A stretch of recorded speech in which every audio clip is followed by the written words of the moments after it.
뮤비 디렉터 조아름입니다. 네, 오늘 정말 많은 분들 오셨어요. 아이들 개학했죠? 네, 이 소중한 시간에 여러분들 이곳에 오시기로 선택하셨습니다. 기왕 오신 김에 오롯이 한번 집중해 보시고 또 기왕이면 즐겨보세요. 이 시간에 정말 엄청난 기회가 들어가 있습니다. 우리의 삶은 정말로 많은 선택으로 이루어져 있죠. 여러분들도 오늘 이곳에 오시기로 선택을 하셨고 그 선택이 여러분들의 삶에 어떤 영향을 미칠까요? 자, 여기 너무너무 부끄러워서 앞도 쳐다보지도 못하는 저 아이가 저고요. 예, 40년 후에 이렇게 돼요. 예, 이 아이의 삶에 어떤 선택이 있었고 왜 그런 삶을 했을까요? 혹시 여기 이분 직업 뭔지 아시는 분 계시나요? 푸시맨, 맞아요. 네, 푸시맨. 예전에 출퇴근 시간에 이렇게 직장인들을 지하철로 이렇게 밀어 넣어 주시는 푸시맨이 있던 시절에 저희 부모님 정말 정말 열심히 사셨습니다. 저희 아빠 휴가 다 반납하시고요. 지하철 1호선 첫 차 타고 출근하시고 막차 타고 퇴근하셨어요. 아빠가 벌어다 주신 돈 알뜰살뜰 꾸리면서 저렇게 가계부 쓰시면서 엄마 옷 한 벌, 신발 한 켤레 안 사고 열심히 가게 꾸리셨어요. 왜요? 자식들은 조금 더 당신네들보다 나은 삶을 살라고. 다행히 저와 저희 오빠는요, 부모님의 희생 덕분에 안전한 울타리에서 살았고 그 당시 부모님들의 수건이었죠. 좋은 학교도 들어가요. 근데 부모님은요, 저희 아빠가 얻으신 거 충성을 다하셨던 회사에서 명예퇴직 당하셨고요. 당뇨, 우울증, 전립선 암까지 걸리셨고요. 저희 엄마 갑상선 질환, 우울증, 척추 불안증, 고혈압 얻으셨습니다. 어린 저의 눈에 어른의 삶은 어땠을까요? 너무 고단하고 아팠어요. 이렇게 살지 말아야지 결심을 해서요. 저는 다른 선택을 내립니다. 하고 싶은 거 다 하고 살 거야. 그래서 영어 선생님도 하고요. 요가 강사도 하고 한옥 게스트하우스도 운영하고요. 저의 이 광대뼈가 예쁘다는 영국 남자도 만났어요. 저의 삶의 만족도 어땠을까요? 너무 높았어요. 열심히 일하고 한두 달 외국에서 한 달 살이 두 달 살이 하고 또 돌아와서 열심히 일하고 외국에서 살다 오고 너무너무 행복했는데 그 만족도가 한계, 기한이 있다라는 걸 전 생각하지 못했어요. 이런 삶이 딱 30대까지만 가능하더라고요. 30대 후반이 되니까요. 소위 잘 나가는 저보다 젊고 능력 좋은 젊은 친구들한테 구직에 자꾸 밀리고 그 다음에 자영업 하시는 분들 아마 아실 거예요. 1부터 10까지 A부터 Z까지 다 제 손으로 해야 돼요. 다른 사람 쓸 수 있죠. 근데 다 그게 뭐예요? 돈. 그리고 다른 사람을 쓴다고 해도 제 맘 같지가 않아요. 그래서 그때 알게 됐습니다. 자영업자들은 아프면 안 되는데 어때요? 아파요. 아플 수밖에 없어요. 저의 선택으로 얻은 결과들입니다. 만성피로, 편두통, 염증을 달고 살았어요. 저 또한 이렇게 고단하고 아픈 어른이 되어 있었어요. 여러분들 어떠세요? 여러분들 삶의 만족도가 어느 정도 되시나요? 한국 사람들이요 진짜 열심히 살아요. 저 신랑이 영국 사람이잖아요. 저한테 그래 한국 사람들 대단하대요. 신랑이 대기업에 이제 직원들 영어 가르치는 일을 오랫동안 했었는데 새벽 2시까지 회식을 하고 3차를 또 간대요. 그 다음날 8시, 9시에 영어 수업을 늦지 않고 온대요. 심지어 어떤 사람들은 헬스장까지 갔다가 온다는 거죠. 이런 거는 한국 사람밖에 못한다. 예, 한국에서 30년 이상을 산 영국 그 한국 전문 기자가 이렇게 이야기를 했대요. 그의 저서에서 일하는 시간 세계 2위, 노는 시간 세계 3위가 한국 사람들이다. 결국 뭐예요? 잠 안 자고 일하거나 노는 나라가 한국이다. 공감하시나요? 예, 우리가 지금 또 굉장히 열심히 잘하는 게 있어요. 외국 사람들한테 되게 유명한 거 하나 뭔지 아세요? 외국 여행 가면은 한국 사람들만 찾는데요. 왜요? 사진을 너무 잘 찍어. 사진을 너무 열심히 찍어주는 거. 사진마저도 이렇게 열심히 찍어줘요. 어때요? 포즈 디렉팅까지 잡아주죠. 이렇게 열심히 사는 우리의 이 열정과 하드워킹 덕분에 최대 그 빈민국이었던 우리나라 IMF를 최단기간에 극복하고요. 이렇게 잘 사는 나라가 되었습니다. 대단하지 않나요? 근데 우리가 이렇게 잘 사는 만큼 우리가 행복할까요? 아니라고 나와요. OECD 37개국 중에서 최하위예요. 한 해가 지나고 오히려 떨어졌어요. 36위. 우리 도대체 뭐가 문제죠? 연령대별로 한번 행복지수를 봤는데요. 행복지수가 높은 나라들은 오히려 이렇게 완만하죠. 그리고 이 연령이 높아질수록 행복지수가 높아질 때 우리나라 보세요. 우리나라 한국 사람 성격 같아요. 살짝 30대 또 올라갔다가 드라마틱하게 내려갑니다. 도대체 뭐가 문제일까요? 제가 나름대로 트민녀예요. 트렌드에 민감한 여자. 그래서 요즘 또 난리 난 거 하나 있거든요. 대화형 인공지능 아세요? 챗 GPT라고 어떤 질문을 해도 빅데이터를 분석해서 대답을 다 해줘요. 제가 한번 물어봤습니다. 도대체 우리나라가 GDP에 비해서 행복지수가 낮은 이유가 무엇인가 물어봤어요. 뭐라고 나왔을까요? 경제성장과 삶의 질 간의 불균형. 이 말은 뭘까요? 열심히 일해서 나라는 잘 살게 되고 경제성장은 이뤘지만 정작 나 자신의 신체적, 정신적 삶의 만족도는 지키지 못했다라는 거예요. 그래서 여러분들의 행복의 기준이 뭔지 한번 여쭤보고 싶어요. 여러분이 생각하는 행복의 기준은 뭔가요? 다시 한 번 더 제가 물어봤습니다.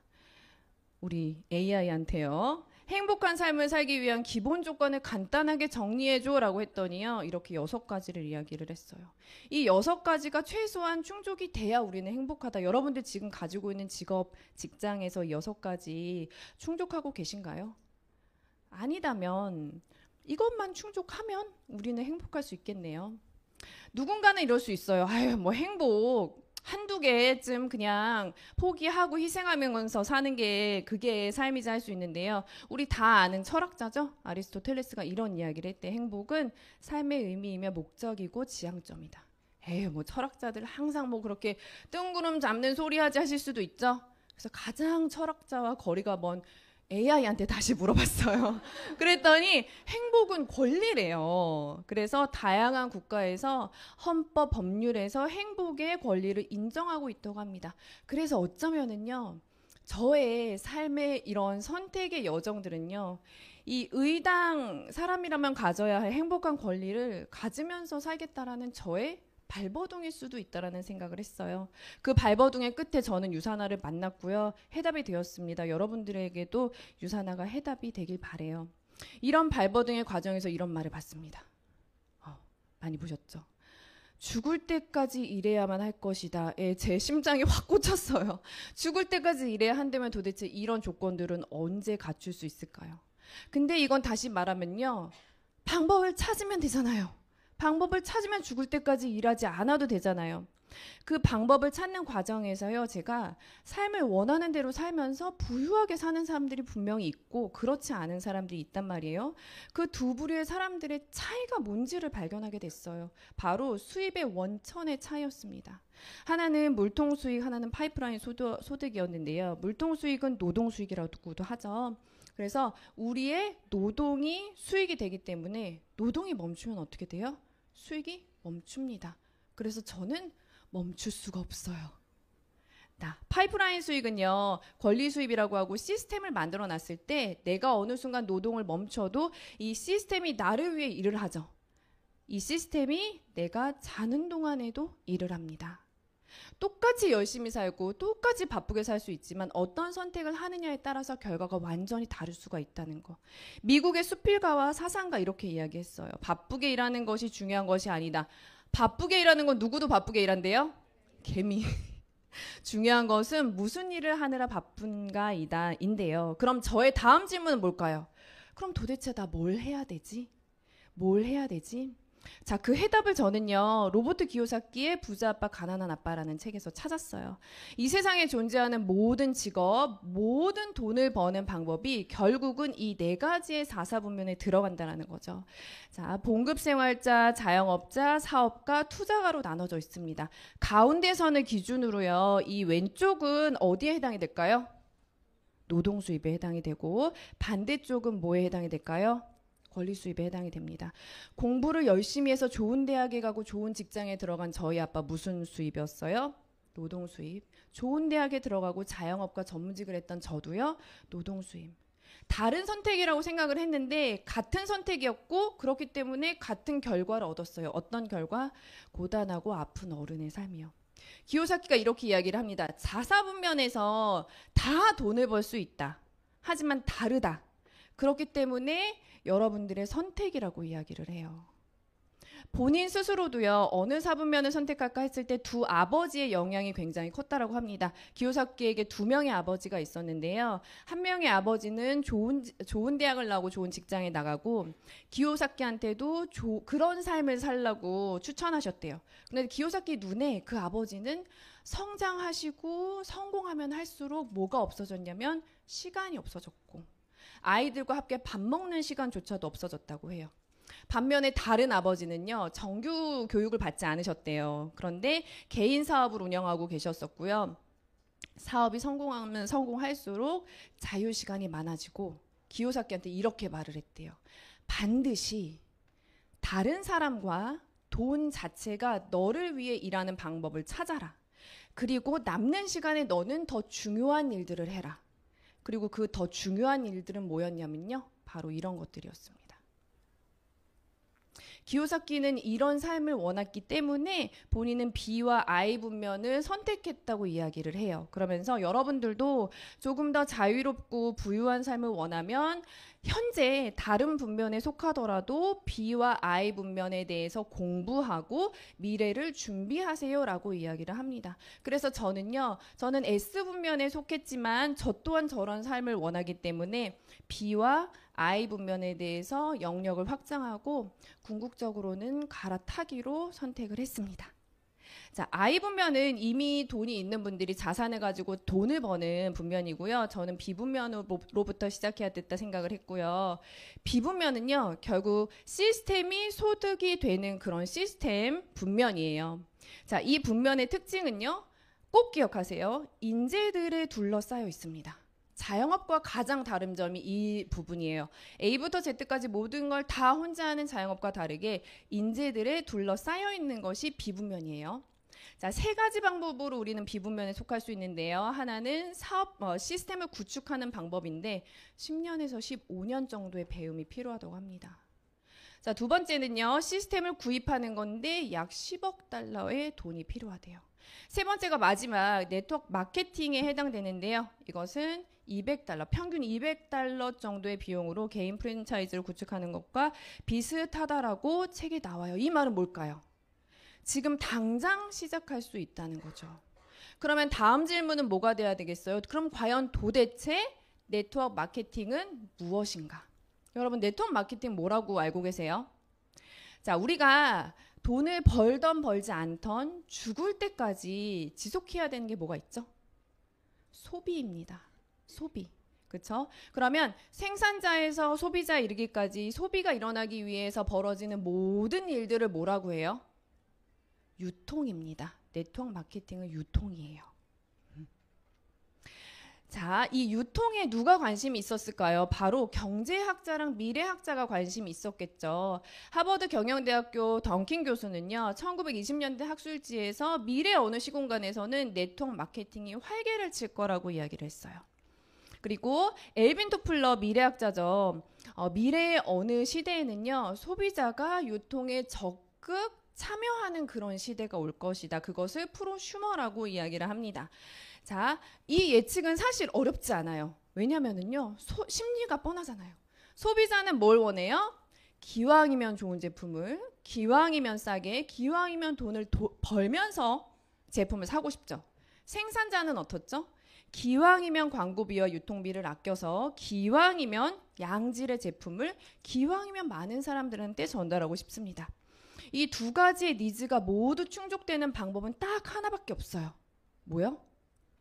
소비자가 유통에 참여해서 유통의 과정이 되면 됩니다. 근데 과거에는 이게 예측과 이론이었어요. 왜 그랬을까요? 이게 가능하려면 어떤 조건이 필요했기 때문이에요. 어떤 조건이요?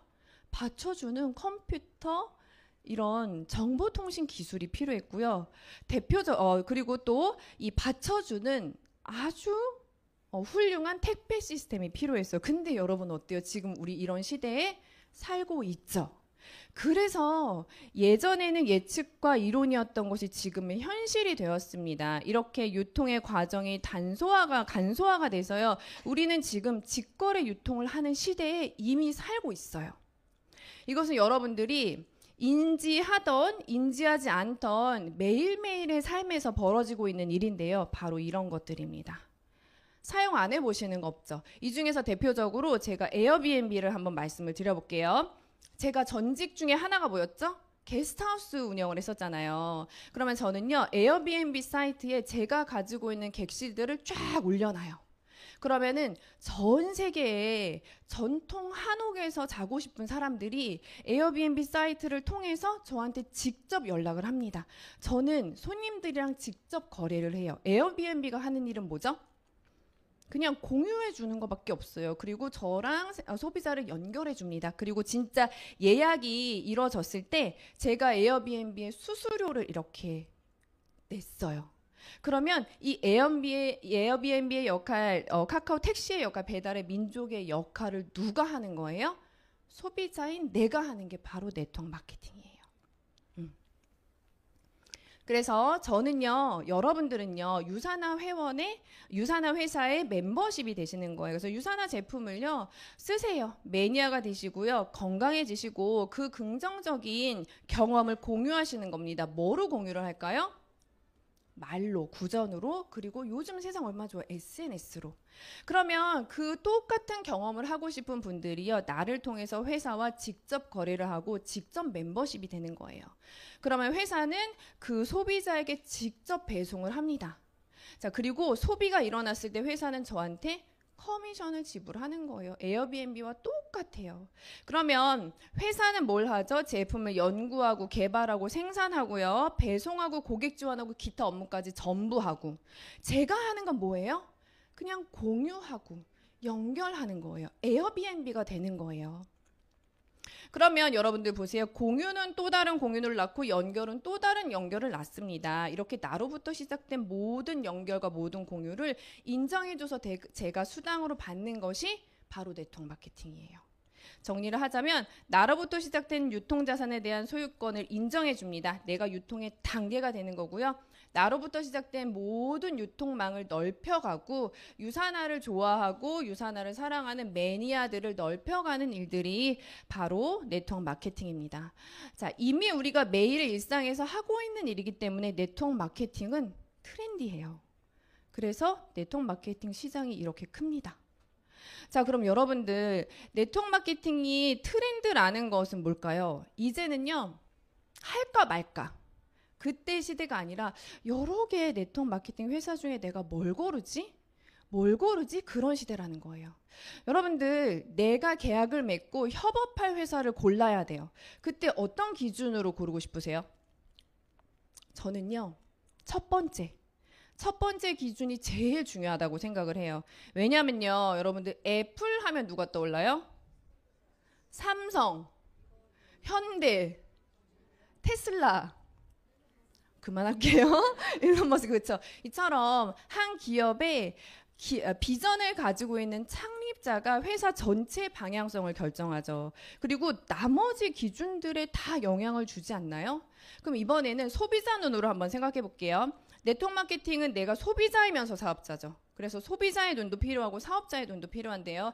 소비자의 눈으로 한번 보자고요. 요즘 소비자들은 제품을 그냥 사지 않아요. 뭘 사는지 아세요? 이야기를 삽니다.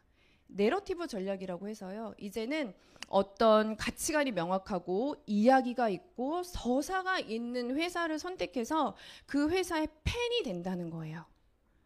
그쵸? 저도 그렇거든요. 유산화라는 회사는요, 이 서사가 명확한 회사예요. 창립자는 미생물학 면역학 박사고요. 과학자죠. 과학자들 특징 뭔지 아세요, 여러분들? 사명감이 있어요. 사명감이 있고 뭔가 인류에 기여하고 싶어 하잖아요. 그렇죠? 마이러니츠 박사도 마찬가지였습니다. 바이러스를 진단하는 진단 키트를 개발하는 연구실로 시작을 했는데요. 이미 병에 걸린 것을 진단하는 것보다는 병이 걸리기 전에 예방을 하는 게 인류 건강에 좀 더 도움이 된다라는 것을 절감하고요. 유산화헬스 사이언스를 설립했어요. 자, 이런 사명감을 가지고 있습니다. 모든 사람들이 고통과 질병 없이 평생 동안 건강을 유지할 수 있기를 소망합니다. 그리고 유산하라는 회사의 비전을 세상에서 가장 건강한 가족이라고 이렇게 정했어요. 자, 여러분들 생각해 보세요. 한 개인이 이런 비전을 가지고 있습니다. 그럼 이 비전을 실현하기 위해서 무엇을 할 수 있을까요? 첫 번째는 진짜 사람들이 건강해질 수 있는 아주 좋은 제품을 만들어야겠죠. 그리고 또 하나는요, 이 제품조차도 못 사는 극도로 빈곤한 그런 곳에 도움의 손길을 뻗어야 되잖아요. 그렇죠? 그래서 그것을 이 유산화 파운데이션을 통해서 실현을 하는데요. 총 26개국에 4천만 끼의 식사를 지원하고 있는데, 자, 이 식사를 지원하는 게 단발성으로 사실 끝날 수 있잖아요. 근데 진짜 지원은 어때요? 지속 가능해야 되잖아요.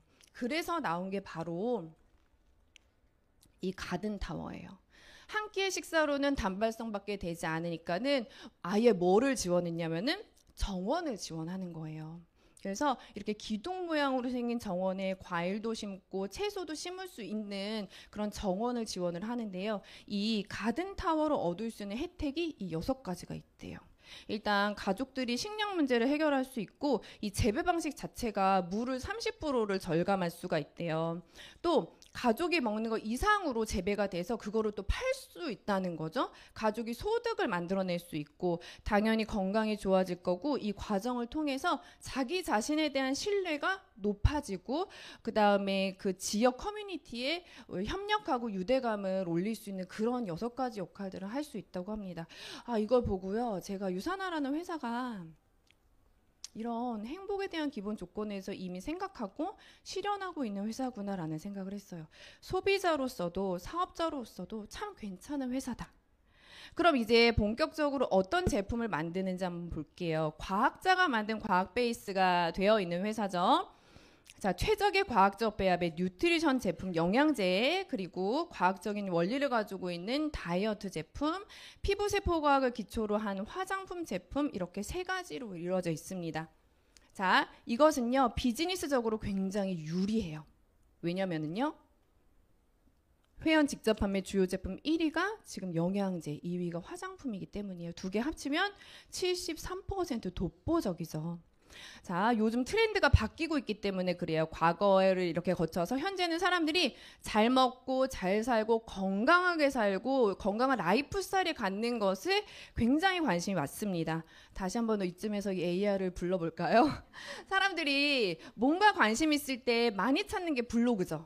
그래서 제가 수익형 블로그를 내가 쓰고 싶은데 사람들이 가장 관심 있어 하는 주제 하나를 알려줘 라고 했어요. 그랬더니 건강과 피트니스, 다이어트, 운동, 건강은 식습관에 사람들이 제일 관심이 많고 이 분야에서 제품과 서비스를 소개하고 추천하면 수익 창출 가능성이 높다.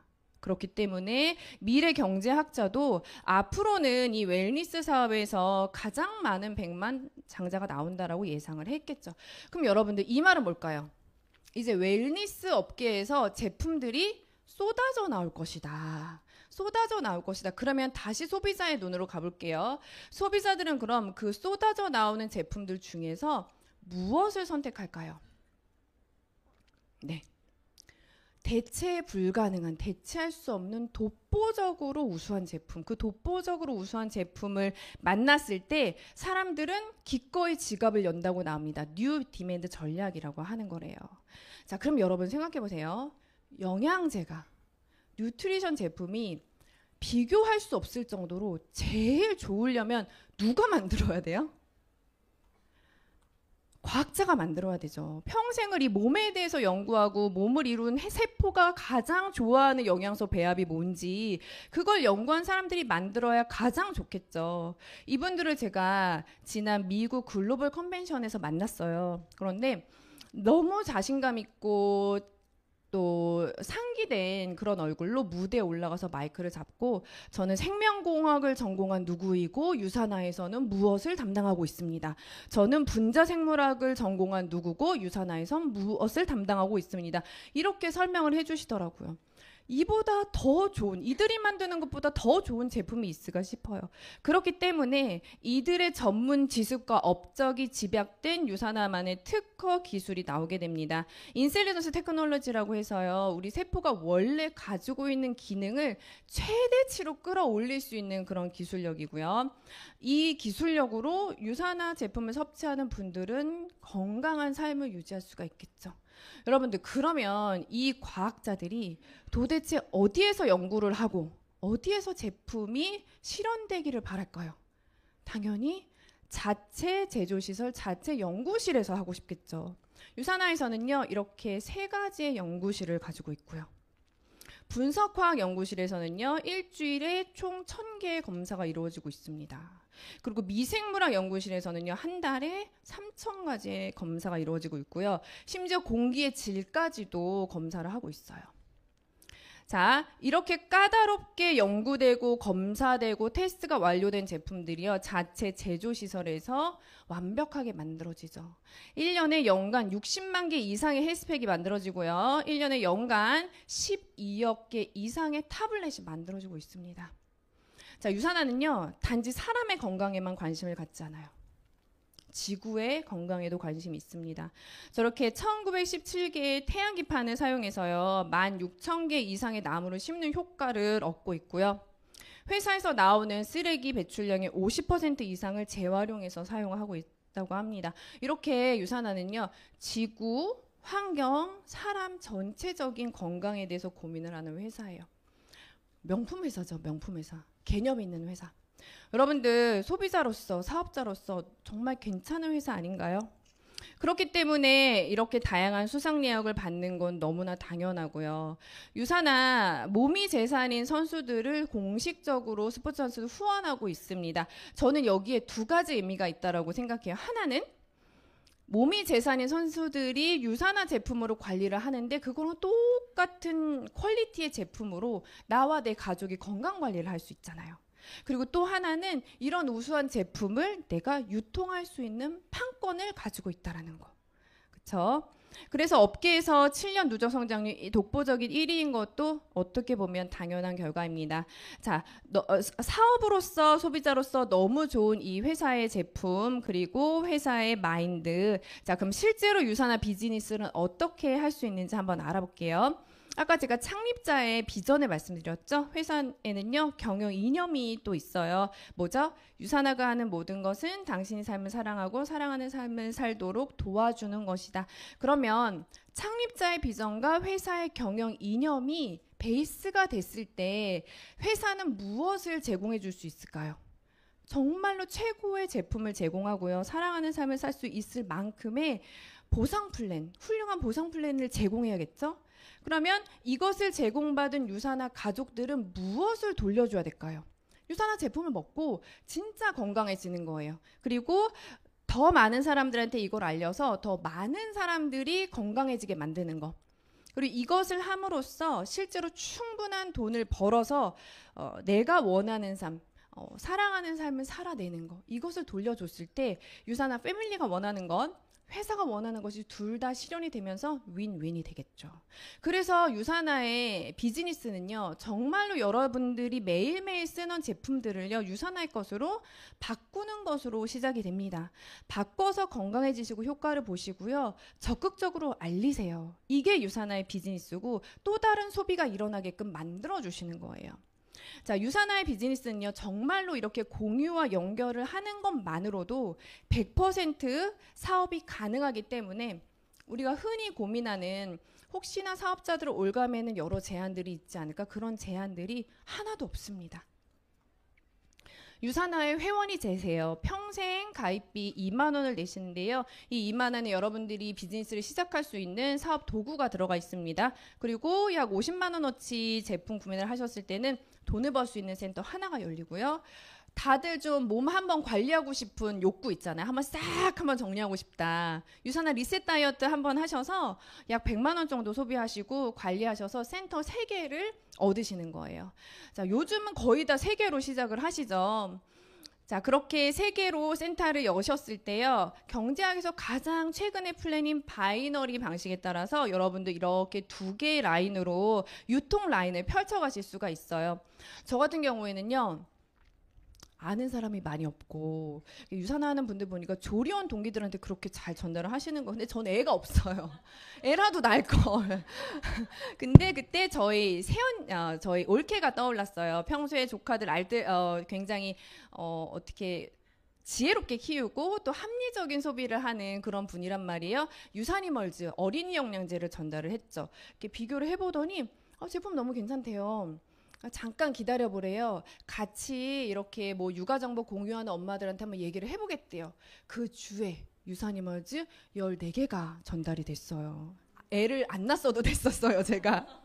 자, 그렇게 그런 경험을 하고 저희 올케가 이게 정말 되는 일이구나 느낀 거예요. 그래서 저랑 같이 지금까지 멋지게 비즈니스 함께하고 있는 파트너가 됐고요. 시간 속에서 팀이 꾸려졌어요. 그리고 저희가 등산에 간 적이 있었거든요. 근데 이렇게 같이 팀 멤버를 보더니 참 팀 멤버가 알고 보니 나는 한 명한테 전달했는데 친구의 지인의 남편의 친구의 부인의 누구의 이렇게 꾸려지는 일이구나라고 올케가 놀란 거예요. 유산화가 이런 일이구나. 나는 그저 한번 해봐야지 마음을 열고 한 명에게 전달한 일이 이렇게 시간 속에서 공유 연결돼서 팀으로 꾸려지는 일이구나 이렇게 깨달았다고 해요. 저는 또 저의 한 라인을요, 저처럼 국제 결혼을 하고 저는 약간 조금 보시잖아요. 뭐 요가하고 명상하고 뭐 이러고 저보다 훨씬 더 숫자에 강하고 현실 감각이 있는 친한 언니한테 전달을 했어요. 4년 만에 연락을 했거든요. 왜 4년 만에 연락해도 어색하지 않은 그런 관계 있잖아요. 그 언니를 만났는데 안 본 사이에 그 언니가 아팠던 거예요. 유방암에 걸려서 수술을 하고 회복 중에 있었어요. 마침 그 언니에게 건강을 관리할 무언가가 필요했었고 또 인생의 플랜 B가 필요했던 시점에 유산화가 전달이 됐고요. 유산화의 리셋 프로그램을 완벽하게 경험하셨어요. 완벽하게 경험하시고 효과를 너무 많이 보셨어요. 그러면 그 언니는 무엇을 전달할까요?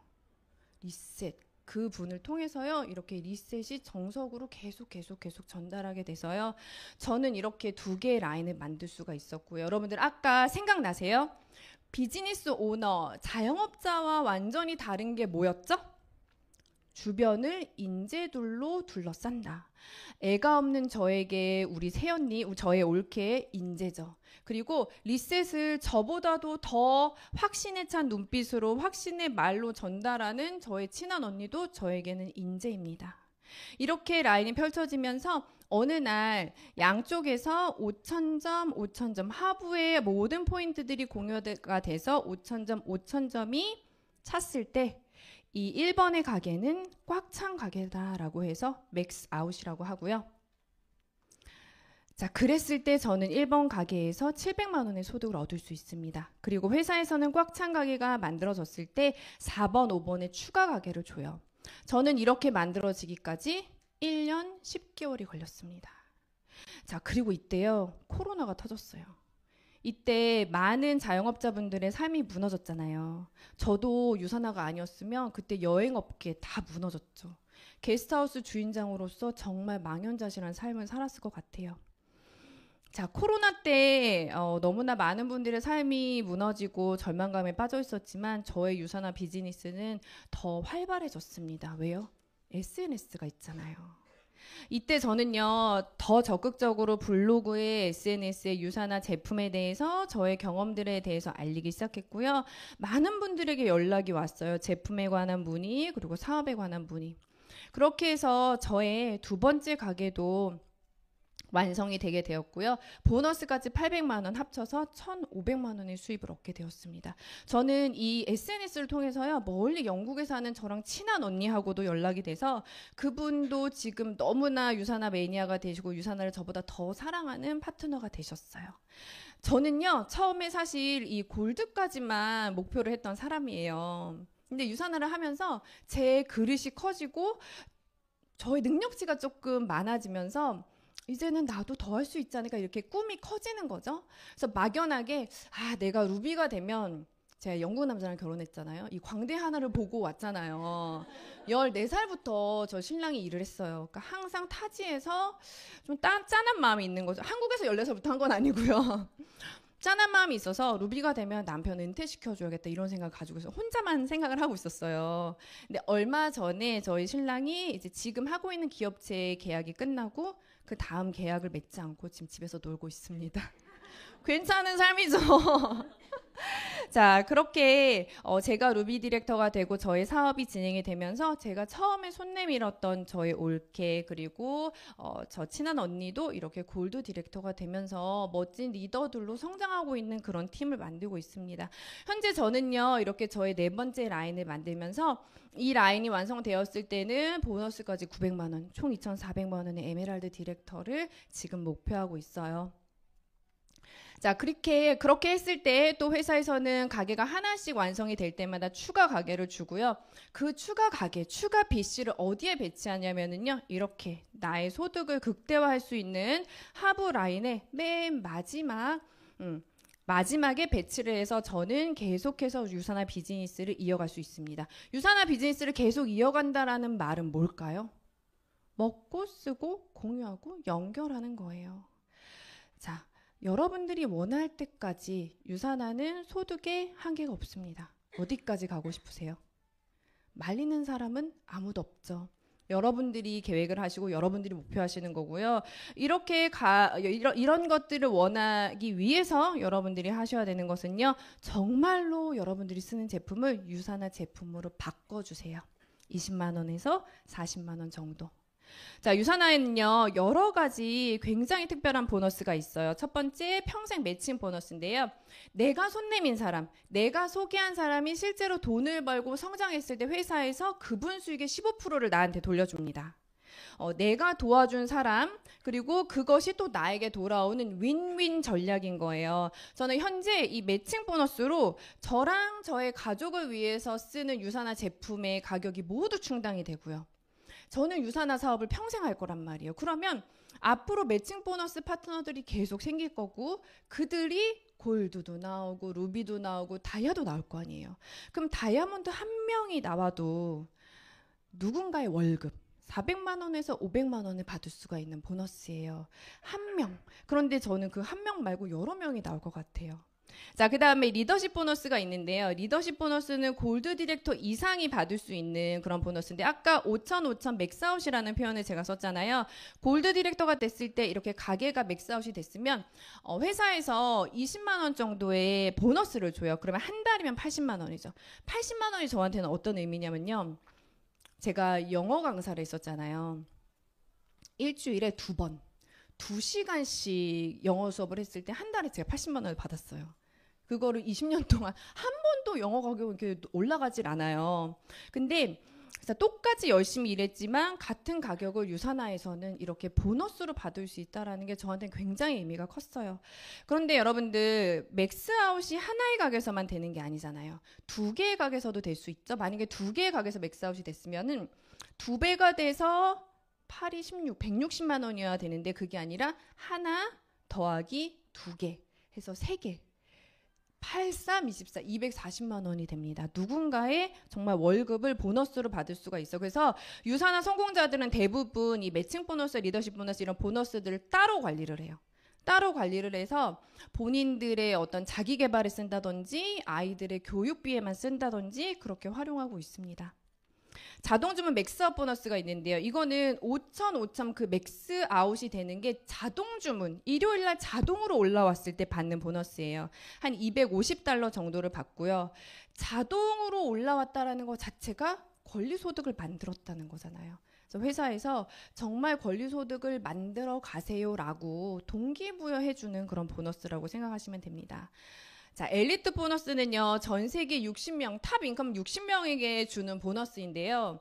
이거는 분기별로 받고요. 정말 평범한 우리는 한계 짓는 삶에 굉장히 익숙하잖아요. 정말 평범한 내가 비약할 만한 성장을 이뤘을 때 한 주에 몇 천만 원에서 억 단위로 아주 통 크게 쏘는 그런 보너스예요. 자, 그도 했고 그녀도 했다면 나도 할 수 있지 않을까? 나도 꿈꿀 수 있고 나도 도전해 볼 수 있겠다라는 그런 용기를 주는 보너스라고 저는 생각합니다. 그리고 또 마지막으로 유사나의 굉장히 특별한 여행 보너스가 있는데요. 제가 한 여행 했잖아요. 정말 전 세계를 다니며 여행을 많이 했는데 유사나의 여행은 달라요. 어떻게 생각하시면 되냐면요. 아직도 유사나 비즈니스를 조금 반대하는 가족들도 있을 수 있고 나를 완전히 서포트하지 않는 사람들이 있을 수 있잖아요. 근데 초대를 해요, 이 여행에. 그러면은 이 여행에서 마지막에 어떻게 되는 줄 아세요? 그 반대했던 분이 유사나 사랑합니다 이렇게 돼요. 정말로 정말 나를 대우해주고 정말로 이렇게 예우해주는 정말 다른 느낌의 여행이에요. 그래서 여러분들 유사나로 성공하셔서요. 사실 여행 프로모션 따는 거 어렵지 않거든요. 따셔서 사람들 초대하세요. 자, 유사나로 저의 삶이 많이 바뀌었어요. 저는 나름 성공하고 원하는 삶을 살아왔다고 생각을 했지만요. 우선은 게스트하우스를 이제 정리를 했습니다. 코로나 때 어차피 정리를 하려고 했는데 코로나가 터지면서 사실 더 못하게 됐죠. 하지만 저의 수입이 유사나로 다 충당이 되면서 게스트하우스를 할 때 손님들을 이렇게 대접하느라고 저희 집이 130년이 된 고택이에요. 근데 그 집을 온전히 즐기지를 못했어요. 그래서 골드가 되고 제일 큰 객실을요. 제가 항상 짠한 마음이 있는 저희 신랑의 취미방으로 만들어줬어요. 나이가 50인데 보드게임을 그렇게 좋아해요. 그래서 보드게임 지금 저렇게 돼 있는데 지금은 한쪽 벽이 꽉 차 있어요. 그래서 남편의 취미방을 이렇게 만들어줬고요. 이게 저의 어떤 경제적인 능력이 되니까 가능한 거였죠. 그리고 이거는 사랑방이에요. 아궁이 불 때는 사랑방인데 저의 키리더 분들이서 저희 인재들, 저에게 있는 인재분들이신데요. 이분들 회의를 저희 집으로 초대해서 아궁이 뜨뜻하게 방 데워갖고 아궁이 짖으면서 엉덩이 데피면서 이렇게 회의하고 있는 모습입니다. 아까 행복의 6가지 조건 기억나시죠? 그 중에서 저 안정적인 경제, 좋은 대인관계는 갖춘 것 같아요. 그쵸? 자, 저희 엄마 척추 불안증 있으셨잖아요. 걷지를 못하셨어요. 근데 유산화로 너무 건강해지시는데 다이어트 챌린지 있잖아요. 거기서 팀에서 워킹 왕을 뽑았는데 엄마가 이렇게 걸으시더니 2만 보가 걸리네 하시는 거예요. 그 다음 주에 3만 보가 걸리네 하시는 거예요. 그 다음 주에 4만 보를 걸으셨어요. 4만 보를 걷고 이렇게 워킹 왕이 되셨습니다. 그리고 저희 아빠가 당뇨가 굉장히 심하셨잖아요. 아빠도 같이 다이어트 챌린지 하면서 당뇨가 너무 좋아지신 거예요. 근데 이제 의사 선생님 분들이 좀 강하게 말씀을 하시잖아요. 건강 챙겨야 되니까. 그래서 항상 병원 갔다 오시면은 아이씨, 내가 이렇게 나이 먹어서 이런 말을 들어야 되니 하면서 막 그렇게 오셨었거든요. 근데 칭찬을 받으신 거예요. 의사 선생님한테 당뇨가 너무 좋아졌다고. 그 기쁜 마음을 이렇게 다이어트 챌린지 하는 톡에 의사 선생님한테 주치의한테 칭찬받았고 저 늙은이 이렇게 껴줘서 너무 고맙다. 삶에 활력이 생겼다. 이렇게 말씀하시는 거. 그리고 저희 아빠가 지적인 호기심이 굉장히 많으신데 이제 80이 다 돼가시니까 인지 능력이 자꾸 떨어지시는 거예요. 그래서 이제 늙어서 뭘 해서 뭐하냐, 배워서 뭐하냐 하시는데 유산화 먹으면 인지 능력이 되게 좋아지시는 거 아니죠? 아시죠? 머리가 이렇게 잘 돌아가니까 어린 왕자 책을 영어로 사전을 다 찾아가면서 몇 번을 읽으시는 거예요. 그러면서 가족톡에 나의 마음속에 오는 교훈들이 참 많다. 꼭 같이 읽었으면 좋겠다. 이런 모습들 저는 사실 상상하지 못했거든요. 저도 이렇게 너무나도 건강한 20대 못지 않습니다. 그런 몸을 유지하고 있고요. 저희 팀에 있는 외국인 남편들이에요. 외국인 남편들이 한국 여자들이 기가 센 거 아시죠? 감히 유산화 못하게는 못해요. 다 서포트를 하는데 제품 먹는 거에 있어서는 나는 내가 먹는 거 알아. 뭐 이런 식인데 결국에는 저렇게 마그네슘 파우더를 드세요. 뭐 C300을 드세요 하고 있죠. 자, 저 이렇게 건강한 시제 저뿐만이 아니라 가족들의 건강도 지켜내고 있습니다. 그냥 누군가의 엄마, 누군가의 아내였던 저희들이요. 이렇게 멋진 리더로서 성장하고 있고 나의 이름으로 살아가고 있고요. 이렇게 멋지게 옷 찍고 미국에서 사진도 찍고요. 강의도 하고 한국을 대표로 무대에도 올라갑니다. 저의 삶은요, 제가 생각했을 때 그렇게 일반적인 삶은 아니었어요. 약간 마이너의 삶이라고 생각했거든요. 누군가한테 동기부여를 하고 이런 영향력을 미친 삶을 저는 꿈꿔보지 않았어요. 그런데 유사나에서는요, 괜찮아. 너가 지금까지 살았던 모든 삶이 맞고 그대로 있는 그대로 누군가한테 영감을 줄 수 있어라고 이야기를 해주는 것 같아요. 자꾸 저를 어딘가에 세워주고요. 또 저의 가족의 모습이 세계의 다양한 가족들한테 영감이 될 수 있다고 세계 가족의 날에 저희 가족의 모습이 이렇게 유사나 블로그에도 올라갔습니다. 이런 과정을 통해서 저의 자아 존중감이 올라갔고요. 자기 개발이 자연스럽게 되고 있어요. 처음 보여드렸던 저희 부모님. 이 희생하고 바쁜 와중에도요, 그래도 저랑 저희 오빠한테 문화생활 많이 시켜주셨어요. 뭐 돈가스 막 먹여주고. 이제는 제가 부모님한테 그런 걸 해드리고 있어요. 좋은 거 많이 먹여드리려고 하거든요. 근데 이 노인네들 그냥 허름한 데가 좋대요. 장충동에 족발집 이렇게 갔더니 너무너무 좋으셨나 봐요. 아빠가 사람들 막 있는데 막걸리 한 잔 드시면서 행복하다, 좋다 막 이러시는 거예요. 제 시간이 많아지고 마음의 여유가 생기면서 이렇게 매주 부모님들 찍어드리고 있어요. 자, 시간이 없을 때는 같이 살았는데도 이런 여유가 없었어요. 지금은요, 부모님들이 서로의 모습을 어떻게 쳐다보는지, 어떤 눈빛으로 바라보는지, 그런 것들을 보면서 정말 이제 저를 위해서 희생하신 부모님들의 남은 여생은 내가 든든한 버팀목이 되어서 행복하게 만들어드리고 싶다는 생각하고 있습니다. 자, 여러분들 저 삶의 의미도 찾은 것 같아요. AI가 말한 6가지 행복의 조건 저 다 갖추고 살고 있네요. 저의 삶은 행복할까요? 행복합니다. 여러분, 제가 드릴 수 있는 유사나의 비전은 다 드렸어요. 이제 이것을 선택하느냐 마느냐는 여러분들의 몫이고요. 여러분들 삶에 나타난 이 유사나를 잡으세요. 누군가는 가슴이 떨릴 거고 누군가는 에이 다 그런 얘기하지 하실 수 있거든요. 이연복 셰프 아시죠? 이연복 셰프가 본인의 레시피를 다 공개했거든요. 왜 그걸 다 공개했냐고 하니까 어차피 하는 사람만 해 이렇게 말씀하신 거예요. 아무리 유사나가 좋아도요, 여러분들이 그 하는 사람이 되셨으면 좋겠어요. 지금 당장 유사나를 선택하시고요. 빠르면 내년 이맘때 여러분들의 스토리를요, 지금 제가 서 있는 이곳에서 성공 스토리로 들려주세요. 유사나와 함께하는 여러분의 삶을 응원하겠습니다. 감사합니다.